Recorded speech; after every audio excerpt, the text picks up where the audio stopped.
Good morning, all.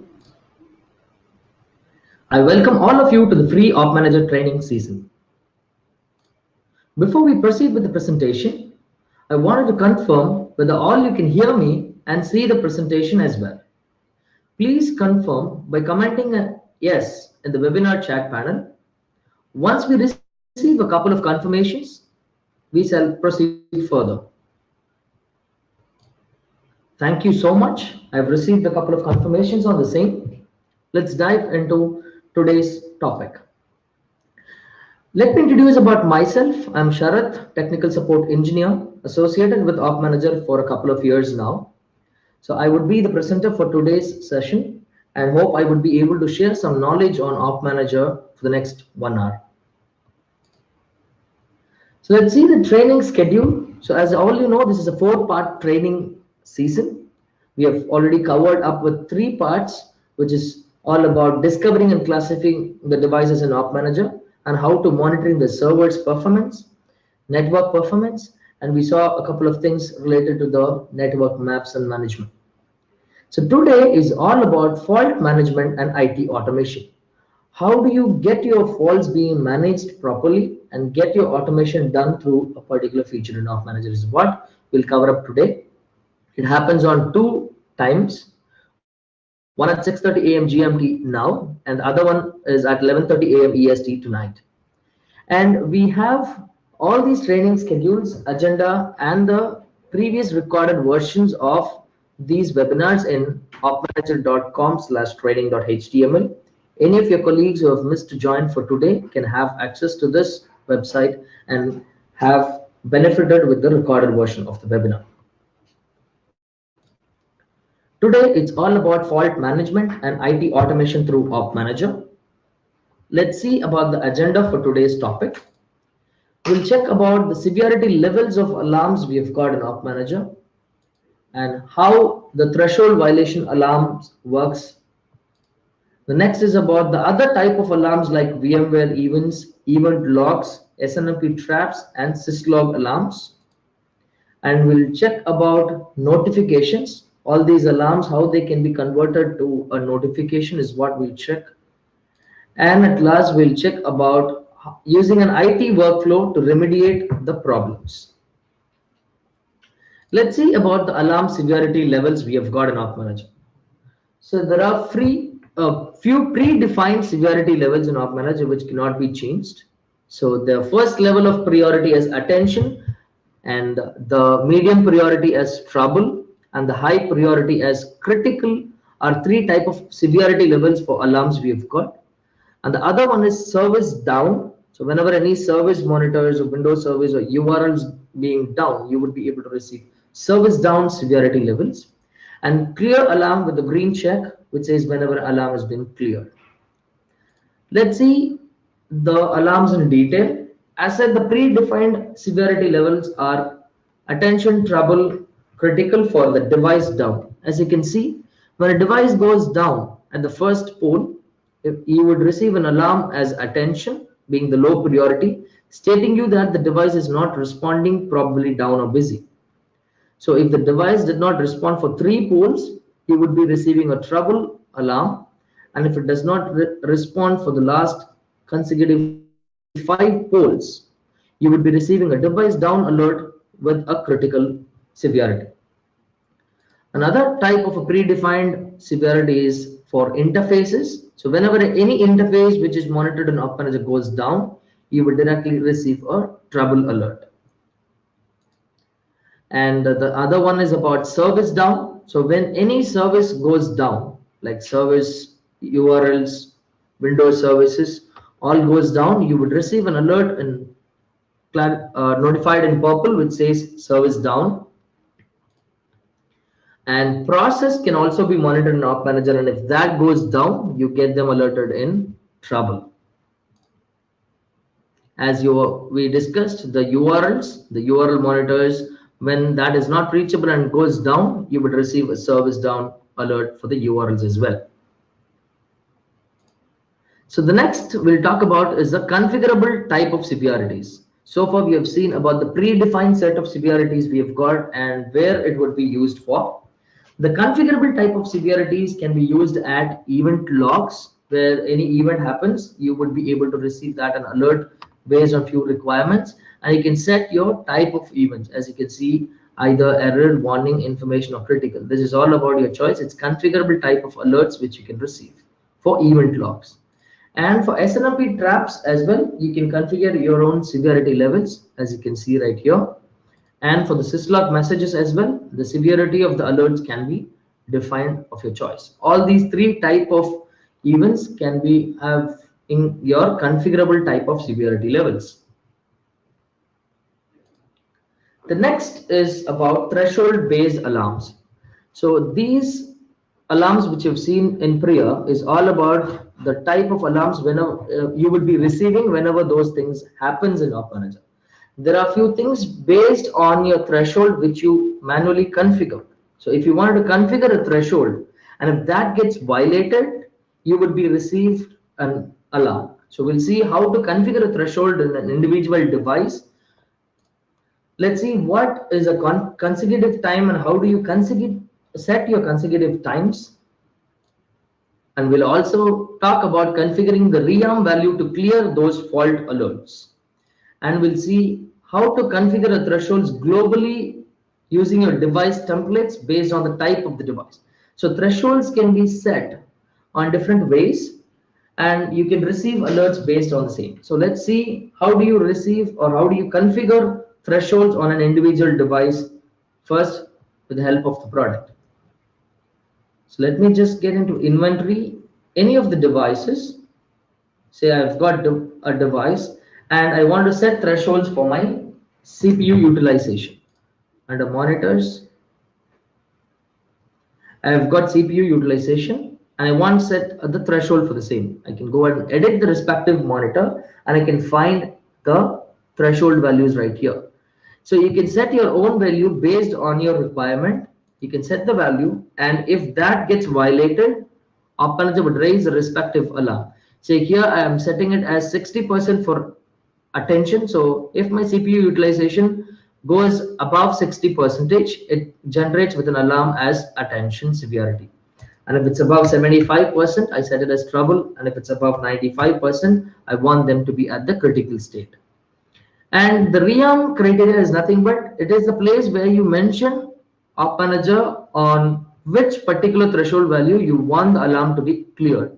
So if it is less than 60% or if it's less than 59% of the CPU utilization, I want that alarm to be cleared and state me that the CPU is in the normal state. So this is what my threshold configurations would be like. And there is another point called consecutive times. This is nothing but this is the number of consecutive times you configure to receive an alarm. So in this particular case, I set it as 1. So whenever OpManager sees that the CPU utilization is above 75%, it immediately creates a trouble alert. So if your consecutive times are more, say for example, if it's for 2 times, so OpManager would wait for 2 consecutive times to receive the value from the CPU as 75, and only then it gets with trouble. So there is an interesting case where you would be using your consecutive times. Say for example, you have your antivirus being running on a particular server, and that particular antivirus might take a CPU to a higher level, say 80% or 90% for less than 2 minutes, and it comes back to normal. And you do not want OpManager to alert you at that particular point of time where you can make use of your consecutive times. So there might be a chance where CPU goes high and immediately comes down back within 2 minutes of time. So you do not want that to be alerted. So the consecutive times can be configured in such a places where only if it goes more than 2 consecutive times, if the value is 75%, you will only then receive the trouble alert. So let's see about configuring the thresholds globally for same type of devices. So we have seen about an individual device now. Now let's go to device templates, and you have all the type of templates available. Say I have got 10 Windows 2012 R2 server. So I want to set all these 10 devices with the same type, same values of thresholds. So I can edit the respective device template, edit my thresholds, and all the monitors which are associated for this particular device would get listed. I can just go ahead and set my thresholds of my choice. So here I've got my CPU utilization. So I can set the value as 60 for attention, 75 for trouble, and 95 for critical, and 59 as my rearm criteria for my CPU utilization.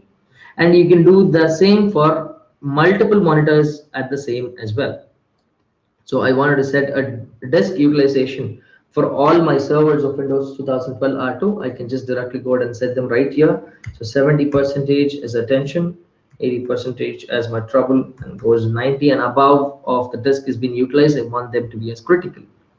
So I can just go ahead and then set, save them, and I can go ahead and then directly associate them to all the devices of Windows 2012 R2 at once. So by this way, you can use the device templates associated to all devices of same type.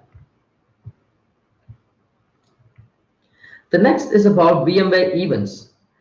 If you have any of your virtual devices being monitored in OpManager and any events, any inventory changes like any vMotion or any new host has been added or removed or connected, disconnected, or if that particular VM is on or off, all these type of inventory changes can be captured as VMware events, and that can be alerted in OpManager under your VMware events. You can also query for more events from your vCenter or ESX host if the default inventory changes or default VMware events are not sufficient. OpManager allows you to query them and then get more events also.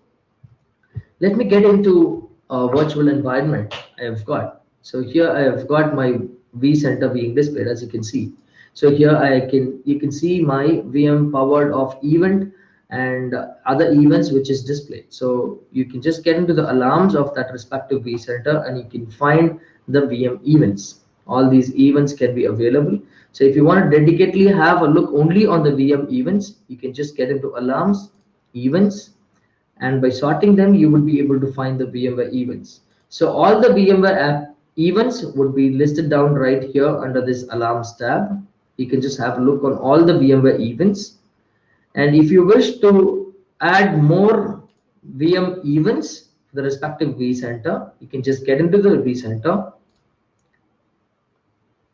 options, and VMware events.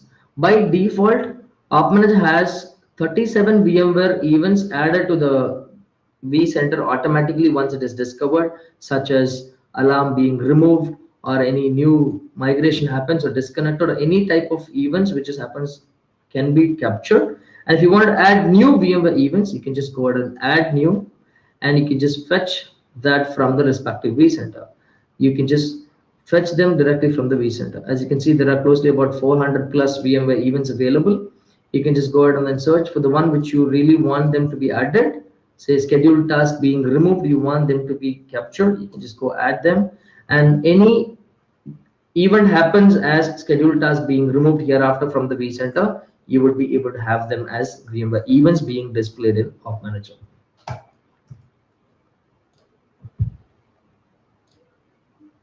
So now we'll talk about the configurable type of severities.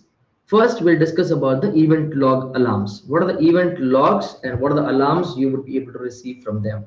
So to receive an event log alarms, there are a few prerequisites which you've got to make sure that is available. You've got to check whether the WMI and RPC services are enabled on the Windows servers from which you would like to receive the event log alarms. And default WMI ports as 135445, 5000 to 6000 TCP ports must be open on your firewall. So once the prerequisites are satisfied, then you can go ahead and then start configuring the event logs for a Windows server in OpManager. And you can also specifically ignore an event log from the respective Windows server also. You can create a custom event log based on your choice. So let me jump back to OpManager and show you how to configure an event log, ignore a specific one, and create a custom one as well. You can get into monitoring, event log rules, and here are the event log monitors available. There are few predefined event log monitors available. and you can add on your choice by clicking on add, and then you can provide the respective type of the log file application, the log file name, and the name of the rule which you would like to have for this event ID, the source, the category, and here is the type of the event which you would like to choose. It's configurable, as you know. If you want if you see that the particular event you receive is about information, or if it's that of critical, you can select them and save. So once the event log is being received in that particular device, OpManager would be able to capture that and show you those. So if you're really not aware of what the event ID is or what the category is, you have an option from the Windows Server as Event Viewer, where this is absolutely available by default, where you can just have a look on what type of event it is. So here you can see for application I've received 11,517 events. So for security I've got a couple of, for setup I've got some. So if I want to receive, or if I want to receive an alert for my security related Windows events, I can just check for the security event on which event you want them to be received. So I've got a couple of events as you can see. So audit success, audit failures, and all those. So to know more about the particular event, you can just click on the event and you would be able to get a clear picture on the source of the event, the category of the event, the ID of the respective event, the user, and all of the details. So from this, you can capture all these information, fetch the same, and you can use them directly in OpManager, fill them right here to get that exactly sorted. So you can just see them. So this is a warning event. You can provide an event ID, and all these can be provided. Save them to get a new event being generated, and that event would get converted as an alarm in OpManager. So now let's see about ignoring a specific event. Say for example, I've got a network administrator in my office and he is more concerned about the security events. So you have already got an event log monitor created in OpManager for any security events. So any security event happens in their environment on any servers would generate an alert in OpManager. So that way you have already created an event log monitor. So but for that particular network administrator, the audit success kind of events are not required. So if someone have logged in with the wrong password, that is something which have to be captured and generate an alert. But if someone has used the correct password and the audit has been success, that really doesn't bother the network admin, or that really doesn't to be generated as an alarm. So in that case, you want to ignore the audit success, where you got an option. You can just create one. So I can just create a security log file, and I can just go ahead and select the type as audit success. So any audit success type of event happens, I can just go ahead and then directly ignore the respective event in OpManager. So any audit success happens from the respective servers, I can just go ahead and then ignore them from here. Now let's see about adding a custom event log. Apart from the predefined event log file names available, so such as application security, DNS, file replication, directory, all these are predefined, some of the log file names available. Apart from these, if you wanted to create your custom event log, you can just directly go ahead and then fetch that from the respective device from where you want to receive the same, and then you would be able to list it down with the respective type of log files available, where you can just go ahead and then use them, and you would be able to have those lists. Say Kaspersky is another type of an event which would be captured on your server. So you can just go ahead and then capture the Kaspersky, and then you can just add your own event log monitors as well. So once you have got them displayed right here, you can just go and select them and save them to get them displayed. I'm sorry about that. Just give me 1 minute.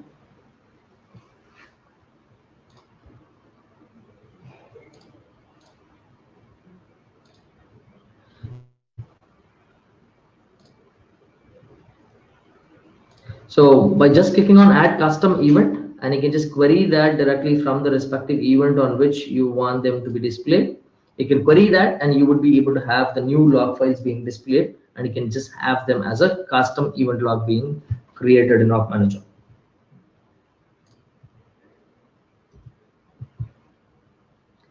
So the next type of alarms we will talk about is SNMP trap alarms. This is one of the very interesting topic we will discuss for today's training time period. So let's see about the SNMP trap alarms. So as you can see from any of your network devices like routers, switches, firewalls, or even from servers, if you forward your traps, the SNMP agent which is available, which has its management definitions or MIPS, would have those particular trap information, and that would forward to the OpManager, which would act as a trap receiver on the port number 162 by default. So once the trap has been forwarded from your devices to OpManager, you have 5 important things which you've got to make sure you've got to know about SNMP traps and OpManager. What are those 5 things? Those are unsolicited traps, loading the traps from the MIP files, filtering your trap messages, and how do you customize your trap messages, and if those has to be forwarded, how do you forward the trap message to another NMS platform. All these are 5 important things which you must know about SNMP traps in OpManager. So once the traps are received, there are a few things which you've got to know. Let's see one by one. Let's see about unsolicited traps. Say a network administrator have configured a router to forward the SNMP traps to OpManager server's IP address. However, I don't see an alarm is what is question. How do we get that fixed? So now there's a question raises. Is that just forwarding the SNMP traps to OpManager's IP address would receive an alarm automatically? Is that something else I have got to do? Yes, there are few prerequisites which you've got to verify. Make sure whether the router is successfully added in OpManager. That particular router has to be discovered in OpManager, and you've got to make sure the trap rule for that particular trap event is available. You must have a trap rule which has to be created for the trap which has been forwarded. Also, if that trap rule is not available, we've got to verify whether the trap event is listed under the unsolicited traps. Let me show you what a trap rule is, what an unsolicited trap looks like. So once that particular device has been successfully added into OpManager, that particular router is added into OpManager, the traps are forwarded. Once the traps are forwarded, you would be able to create your SNMP trap processors. There are rules for the traps which you've got to create. So based on the rule, the traps which is forwarded would be captured in OpManager and convert that as a meaningful alarm. So as you can see, these are predefined trap processes available. So you have got to make sure whether the trap received has a rule as such. If those are not available, we have got to make sure whether the traps are received as unsolicited traps, as you can see here. So no trap parser defined for the received trap as this particular trap. So for this particular trap which you've received, there is no trap rule being created, and that is the reason you have been received with an unsolicited trap message.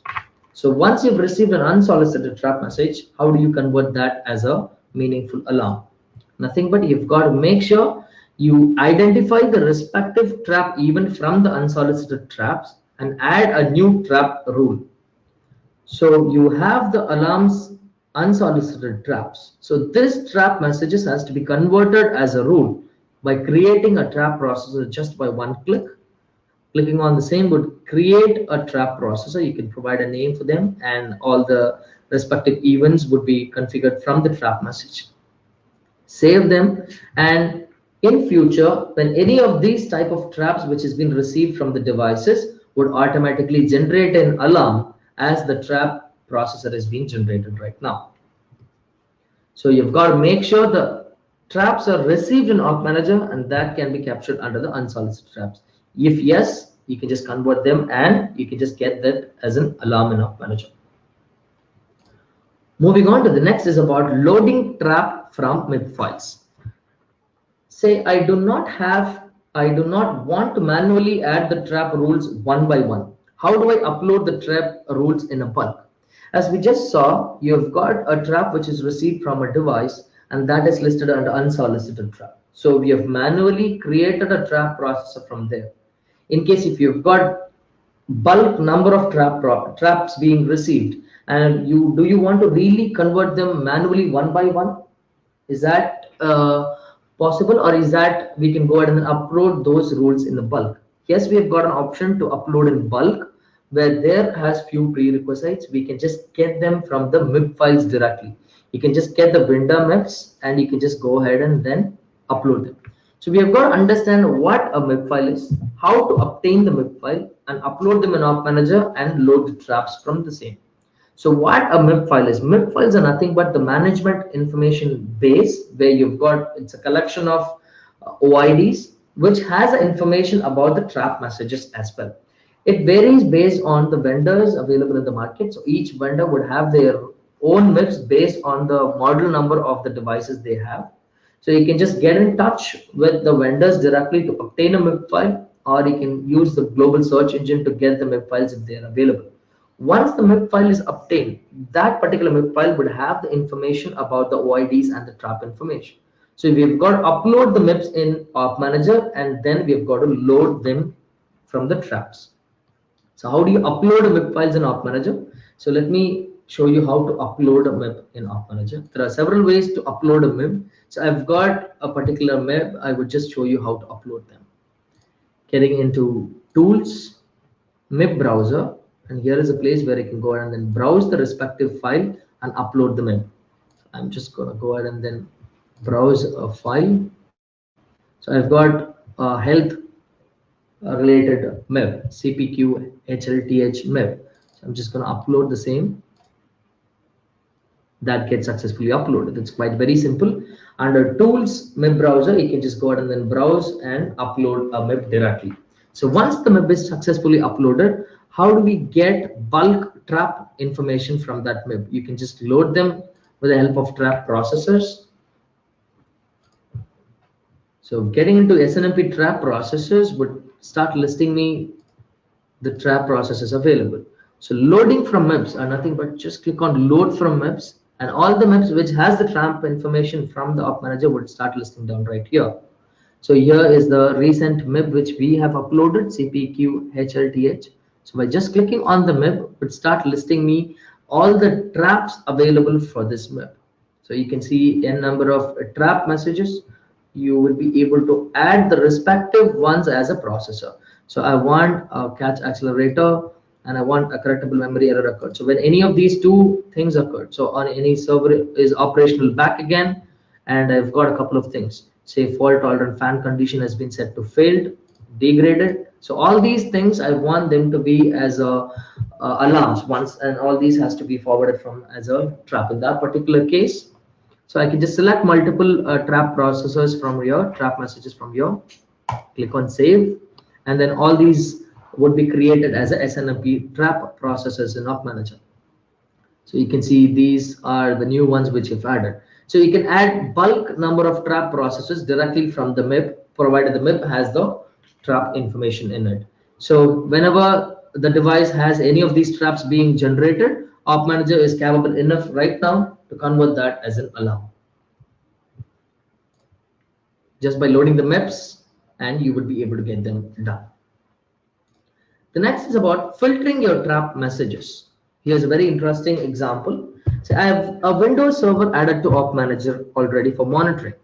It triggers hundreds of trap events with various messages from an OID. However, I want to filter the trap event only if the priority is critical and clear the same event automatically when the priority is in low. How do I achieve this? So I've got a trap information with the information as critical and low. So only when the trap information has a message called critical, I want them to be created as an alarm. So how do we achieve this? So I've got few things we have got to make sure you've got to know before getting this cleared. So you have got to know what a varbind is and how to identify the varbinds from the trap event. So you've got to know both of these things to filter your trap messages. Let's show you an example with the trap varbinds being explained. I've got a trap message. So this is my trap message, where you can see this is quite long, where I've got multiple information inside a trap message. I've got the trap OID, the uptime, it says description, priority, and many other information in the complete trap message in this. you have got to identify and understand what a varbind is. Varbinds are nothing but your variable bindings, which could start immediately in the trap message at a place, and that would be separated by commas. So each one which is separated by commas are each individual varbinds. So for your better understanding, I've cleared them with the color combinations where you can understand very clear. So here is my first varbind gets closed. The second varbind starts right from here after the comma, and then it gets closed right here. So for even better, I can just display it right down for you. So variable 1, the varbind 1 is about the variable bindings. The varbind 2 is about your SNMP trap OID. Varbind 3, varbind 4, 5, and 6. So here in this particular trap message, I've got the word critical. This is what we are exactly looking for. So this string called critical is available in my varbind number 6. So say for example, I've got a couple of other trap messages. I've got my string as major, and that is available in my varbind 6. So the other one as medium, that is also available in varbind 6. So there is the other one which we are looking for. Here is my low. So here the other requirement is whenever a string called low is available in my trap message, that particular trap alarm which is generated has to be cleared automatically. So here my low is available in my varbind 6. So this is just an example I've took which seems to be all available in varbind 6, but in environment this varbinds might really change. The string called low, the priority might be available in some other varbind called like varbind 4 or varbind 3 or any choices. So by this example, both the critical and low is available in my varbind 6. So how do I achieve my requirement?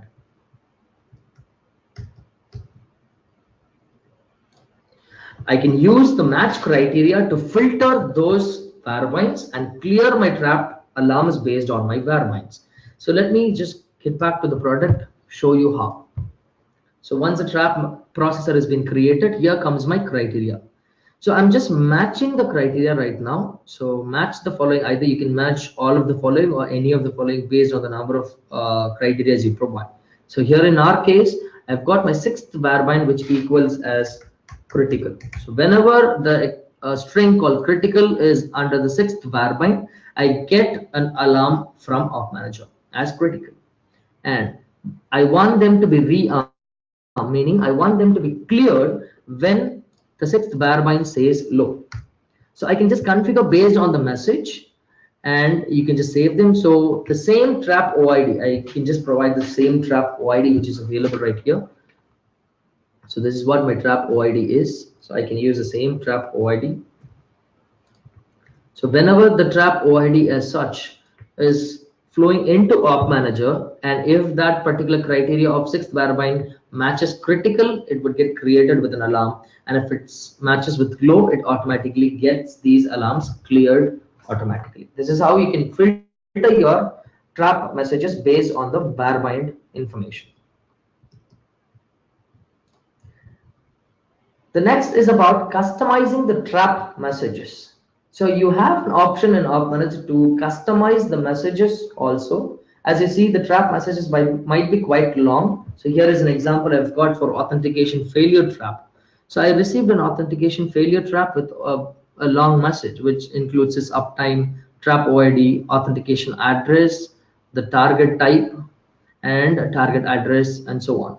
So with this long information, I want only to be customized with a short information as the authentication failure trap, with the trap details that follows, with just the trap OID and my authentication type as IPv4, as you can see right here. To achieve this, you've got to understand the varbinds. As you can see here, we have configured the message. So from the previous one, you can see it's a $star. The $star is dollars are nothing but you can make use of the dollars to explain or to precisely inform about the varbinds which you have got to display in the message. So the $star is all the varbinds has to be displayed in this. So $star gives me all the varbind informations. Where here the $1 and $3 are nothing but the first and third varbind is what I've got to display in my message. So as you can see here, so this is the default information, and the sys uptime being my 0 and the trap OID being my first varbind, second varbind, and my third varbind being my IPv4. So first and third varbind, as you can see here, this trap OID, IPv4 is my third varbind. These two information is only what I require. I use of $1 and $3. So I can customize my trap messages of my choice based on my requirement. So in case if you wish to have your authent address, so you can make use of $4 here, so that that particular information would get as your trap messages. It's all about your choice. You can customize as per your requirement. The next is about forwarding your trap messages. So far, we have seen how do you convert a trap message which is received in OpManager as alert. What are the different ways of alerts you receive? How do you get MIBs being loaded to get the traps? How do you customize messages and so on? Now let's see how do you forward the received trap messages to any other desired destination. So forwarding the received traps to any other desired destination is quite very simple, where you can just get directly to tools and forward trap. So you can set your own destination, the IP address where you want to forward your trap to, destination port on which that receives the trap, save them and start forwarding. OpManager would start forwarding all the received traps to this particular destination. So there is another method for forwarding the trap messages as well, where you want the converting the alerts received in OpManager into a trap alert to a desired destination. There are a couple of alerts which you might receive in OpManager, and if you want them to be converted as a trap and forward them, there is a notification profile available.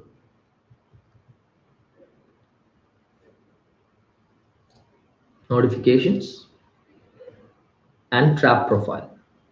So here is where you would provide the name, the host port, the community string, the message, and you would be able to get the list of criteria for which you have got to convert the alarms as traps, and that would be converted as a trap messages and can be forwarded to the respective port on the same community which you use it right here.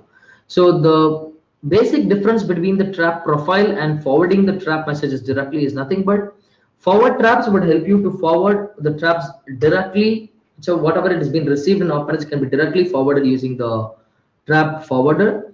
And this particular notification profile of forwarding the traps is nothing but you would be able to convert the alerts received as a trap message. You can just generate a trap message and forward them into the respective places. This is all 5 important things which we have known about SNMP traps in OpManager. Next, we'll move on to Syslog alarms.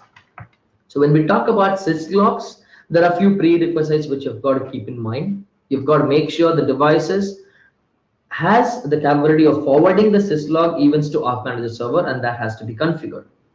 And the default ports like 514, 519, the UDP ports has to be open, and that particular port is configurable in OpManager as well. So on the port which you forward your Syslogs, you've got to make sure that is open, and you can just set them in the OpManager as well. Once this is ready, you can create a Syslog rule and check them in the Syslog receiver as well. Let me show you how to create a Syslog rule at the first point. Getting into monitoring, and here is your Syslog rules available. So there are already a predefined couple of rules available. Failed logins or kernel messages, successful FTP logons or logoffs, all these couple of Syslog messages are available. So any Syslog messages which we receive as such would be created with an alarm. To create one, you can just add, provide the respective name of your choice, and then you can just get the facility name. So getting the facility name as kernel, user, mail, or authentication type of Syslogs or any type of Syslogs can be captured correctly based on the requirement or based on the information you've got in the Syslog, and the severity based on the one which you've got on the Syslog message. And you can set your severity on which you want them to be received in OpManager, and you can just make sure you can just save them. There are a few other information like match text, where you want a particular text has to be matched from the Syslog, and only then you've got to create an alert. That string alone can be provided, and if that string is available on the Syslog, only then OpManager would create an alert. So that can be used here under the match text. And there are other advanced rules. So how many occurrences of syslogs has to be on the same type to get this alarm generated in a time interval which you can set. Only on this time period if you receive it, on the number of occurrences, only then it gets generated. So the same way to clear or rearm the event, if there is another type of a facility which is available in that particular information and that has a match text, then you can just get this particular syslog automatically being cleared. You can just save them. So you've got to understand and identify what is the severity, what is the facility name, all these information. OpManager by default provides a free tool called Syslog Viewer, where any syslog which has been forwarded to that particular machine can be viewed right here itself. So once you start them, syslogs would start listening. Whatever the syslogs being forwarded to this particular OpManager's IP address would start listed down here, where you would be able to automatically find your sources. So I can see a couple of syslogs which is being forwarded right now. So I can get my sources, the facility, the severity, the message, all these details can be found right here. So with this help of Syslog Viewer inside OpManager would absolutely help you to find the severity, the message, and the other details. By these information, you can create your own syslog rule and then get those messages converted into meaningful alarms. So using the facility name, severity, or the match text to filter and clear the syslog alarms with the regex format as we saw right now. And to identifying the syslog flow rate from OpManager. OpManager also provides an option to identify the rate of syslog flow. What is the rate of a syslog flow which is coming into OpManager can also be identified just under settings.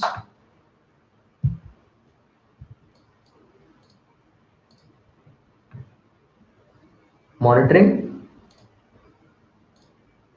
syslog rules, and here is my flow rate. So I can just see the flow rate right here, and the syslog ports can be configured right here. It's configurable. If you have forwarded the syslogs in a different port, you can just change them and restart the service to get this effective, and you can check your flow rate as well right here. Also to forward your syslogs, you can just use forward syslog. As the same way, you can just add your destination, host IP address of the name, and the port number on which you have got to forward, and all the syslogs being received in OpManager can be directly forwarded to the respective destination.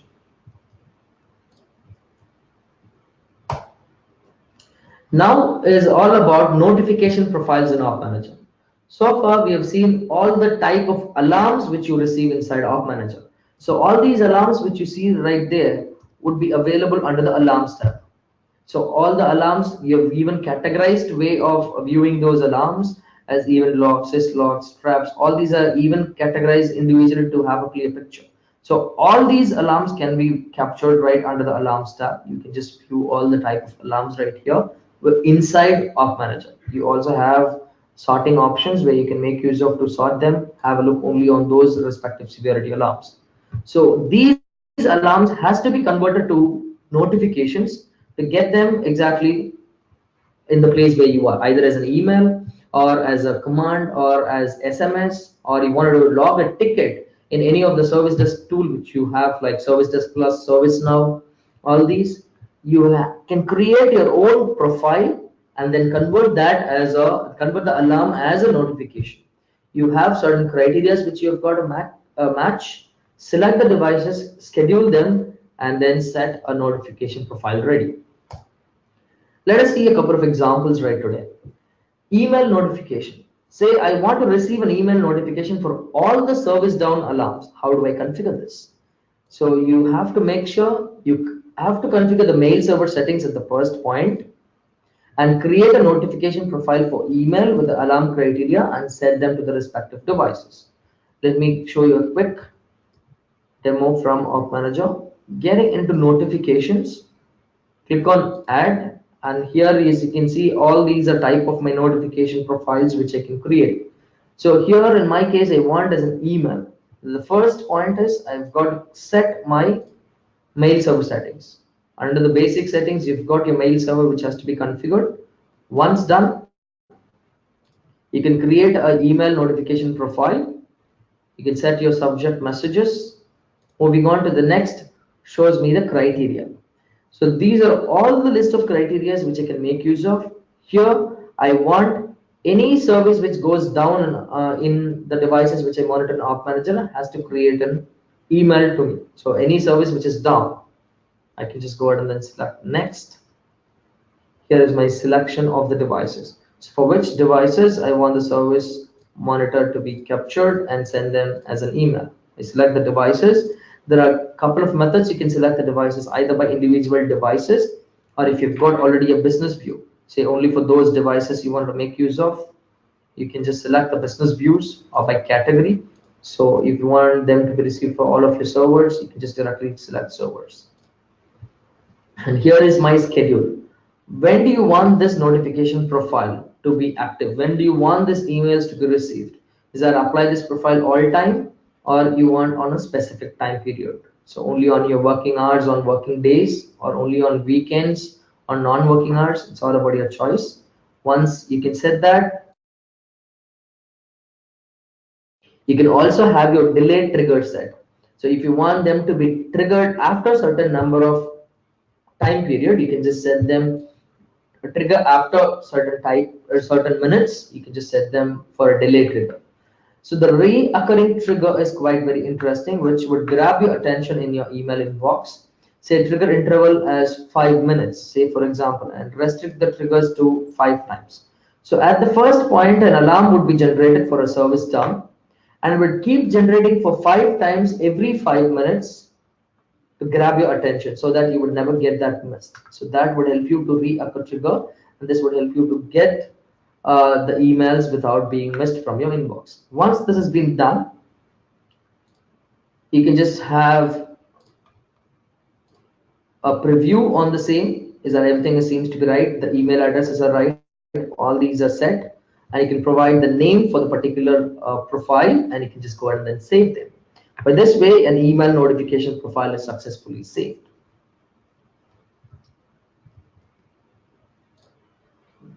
So another method of log a ticket. So I want OpManager to create a ticket in service desk class, a manage engine help desk tool. Whenever a problem is detected in the interface, the ticket should have the fields like category, group, and technician filled automatically. So how do you get this achieved? First, there are a few steps. Setting up the integration with the Service Desk Plus tool. First, you've got to integrate OpManager with your Service Desk Plus tool with few information, and create a notification profile for log a ticket with the category, group, and technician, and select the alarm criteria and set your required devices. So do so. You've got to make sure you have to set your Service Desk Plus integration details right here. So clicking on add-on products and integration, you've got Service Desk Plus. You can select the Service Desk Plus and provide the details as server name where the Service Desk Plus is installed, the port number on which it runs, the protocol settings, the username, and the technician key. So to get the technician key, just by clicking on the administrator icon on the top right, you would be able to find an API key where you can just make use it as a technician key right here.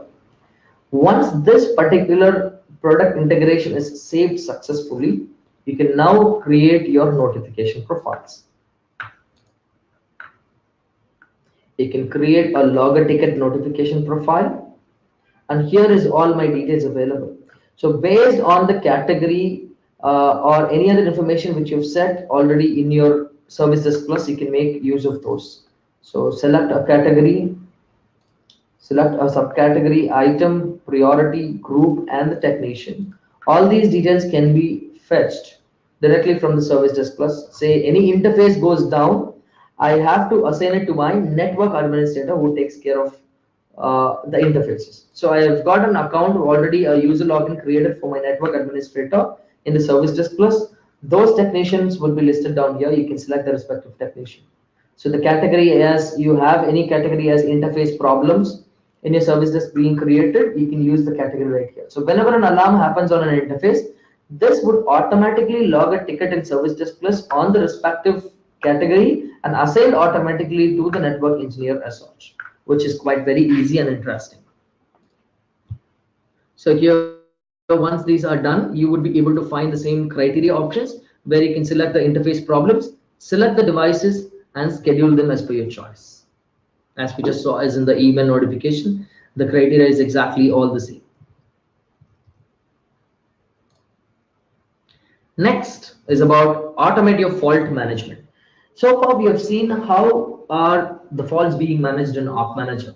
So you've received a couple of alarms, you can just convert them into notifications as emails, or tickets can also be logged. So all these can be done, and the respective technician or the agent who is taking care of all those can be assigned to get those alarms being clear.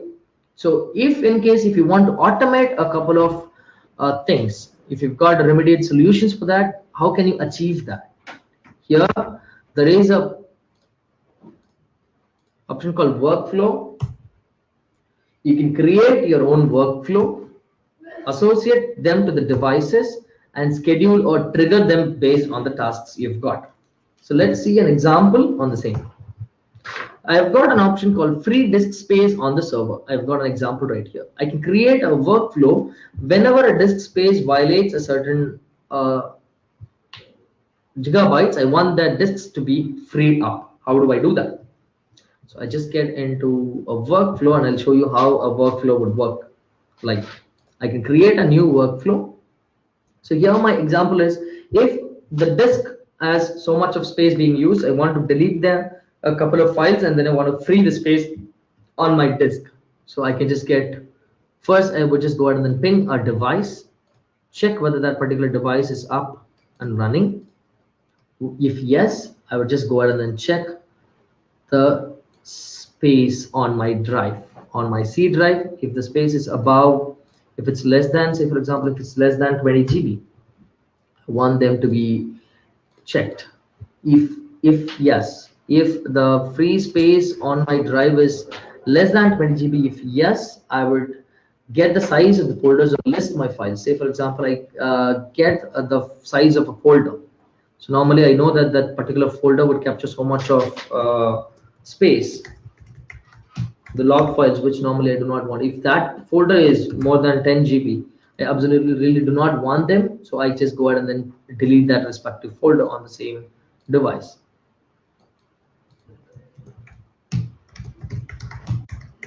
So I can just go ahead and then delete them. So by creating a flow of work which would automatically provide a solution to the problem which happens in OpManager. These are a set of predefined solutions which have in prior, so that this workflow can be created. So OpManager would automatically go ahead and check for them based on your requirement.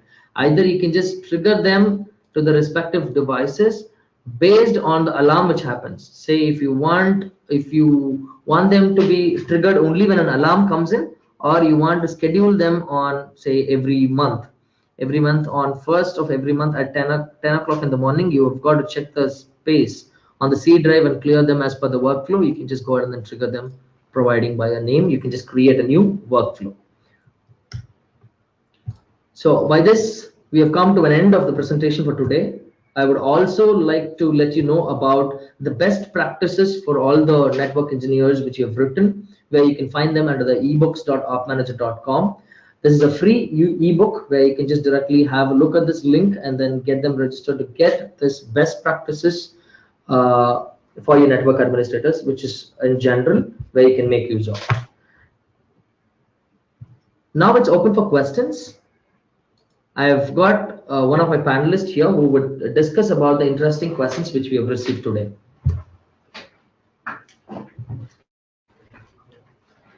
Hello everybody, this is Sanjeev, product expert and panelist from Manage Engine ITOM. So let's just get reviewed with the set of questions that we have had today. First up we have, is there a way to integrate third-party SMS gateway? Yes, we do have an option.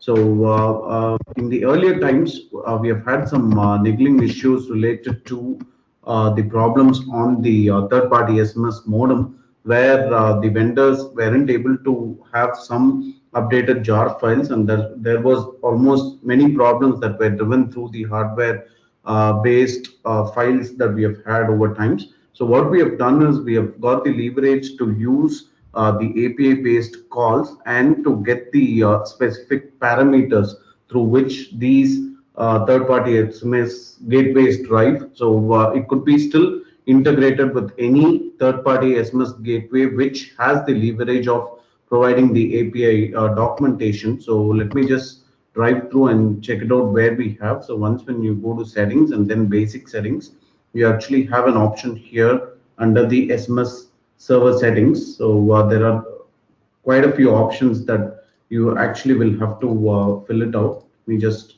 go through another page and show you what it is all about. So when you go here and then set it up through the SMS gateway, you will have a link where you provide the post method and then the parameters, the request headers. So each and every API call would be based on the vendor specification as and when required, and then you will have an option to test the SMS and then make the most use out of it.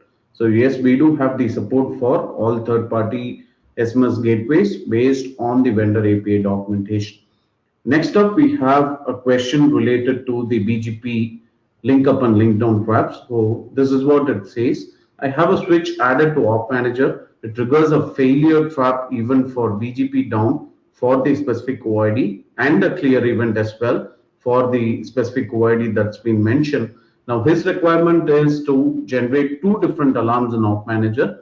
I want the clear alarm for BGP up even merged with the original alarm as it is for the same link. So how do I achieve this? Well, in this case, there are two different alarms that is derived from the application as it has two different OIDs. So the common solution to this problem of merging it with the original alarm can be sorted out with the help of failure component, where it will actually be able to convert a single trap OID which will have the common multiple failure entities.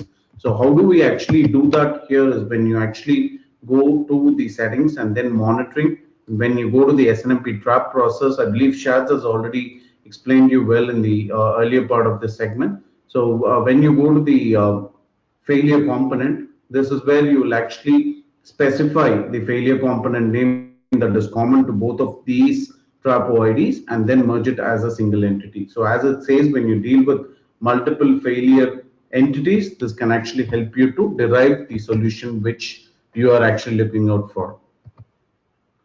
OpManager's device down alert sequence goes like this: triggers an attention alarm when the device is not reachable for the first pole, trouble for missing 3 poles, and critical for 5 poles.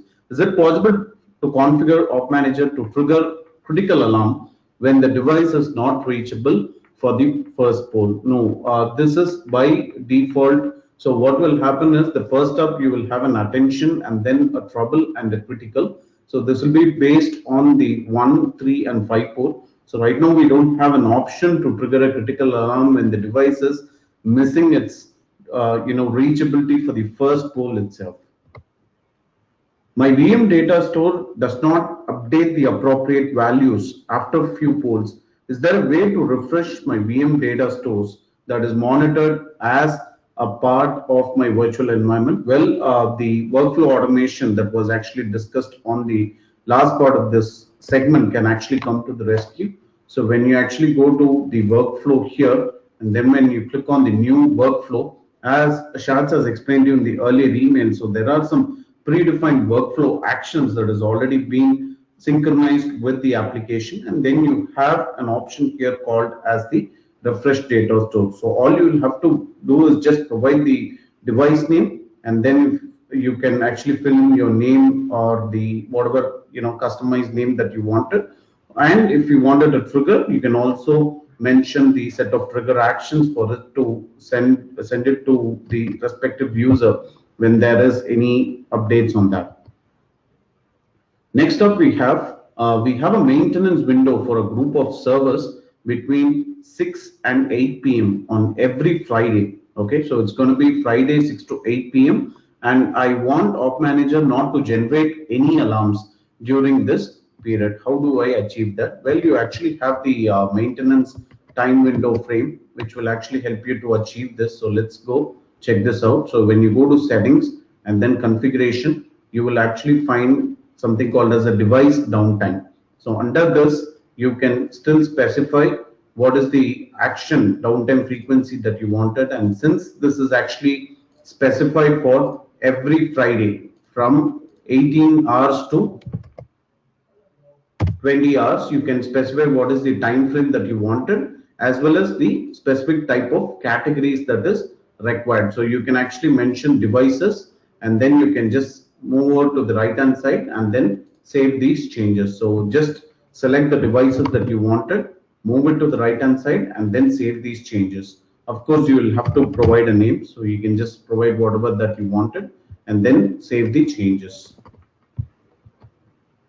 I have 20 servers connected to a switch. If a switch goes down, all the devices connected to it will not be reachable. Certainly, yes, that's because it's a host switch that is actually handling all of these 20 servers that are dependable to each other.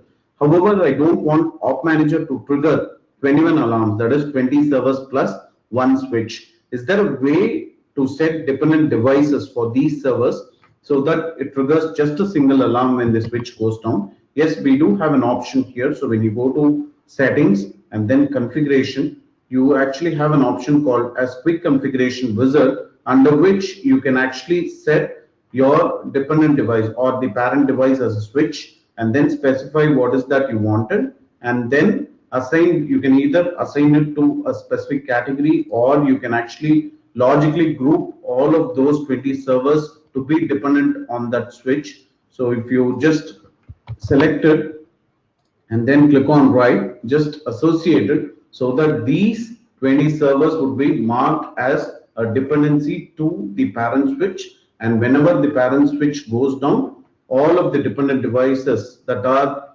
dependent on it will also go down. However, you will not be able to receive those email alerts, considering the fact that your parent device itself is being down.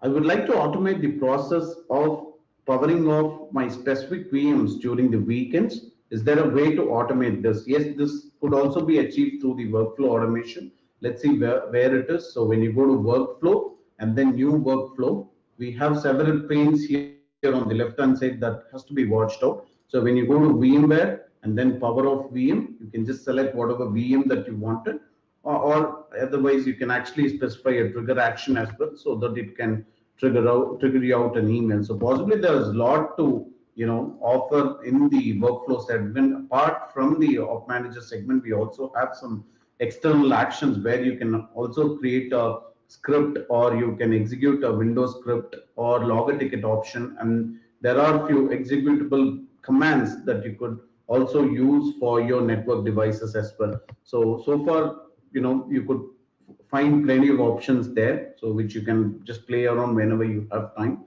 And then the next question is, I have a series of Windows logs that is generated with login logout errors. How do I ignore this? Well, I believe Shaz has already explained to you all about on this in the event log monitoring segment. However, when you actually go to the same segment again, you can just make note of the event ID, whatever that it throws out for the login logout errors, and you have an option here called as ignore the event. So, which in case if it maps the specific event ID that has to be ignored, that can be still customized and associated to the devices, so that you actually don't receive that message time and again. And the next up we have, is there a way to get report of all of the device thresholds that is actually being configured? Well, yes. So when you go to reports and then when you go to inventory tab here, you have an option called as threshold details of devices. So this will give you an example of what are my devices that has been configured for the threshold, plus the thresholds severity and the VM value. You will obviously be able to also export this through the PDF or the XLS format, or schedule this at a later time frame. So with that, we have come to the end of the questionnaire. Just in case if you have any more questions, you're more than welcome. And these are the channels to offer. So you have the youtube.com/OpManager tech videos. We have the help guide, and there's a lot happening in the forum community as well, where there are users who contribute ideally with any scenarios that they face in their environment, plus few resources, templates, sharing, stuffs like that. And there are also an email address that you can visibly see. So I believe a lot of users have been using this email address channel as well. And if you wish to reach us, you can also use the following numbers as specified below. So next up, the training would be for the NetFlow analyzer. So that's actually to get more insights on what is happening with your bandwidth. So this is the date. Please do mark it. So it's going to be on February 13th at the 11:30 a.m. EST. That's for the zones covering the US, and then 6:30 a.m. GMT, which probably would be in the early hours. So this would be the agenda for the next training schedule. And I would like to also thank you one and all for joining this part 4 series of the session that we have done. We would also appreciate if you could leave us your valuable feedback. Thanks again and have a great day.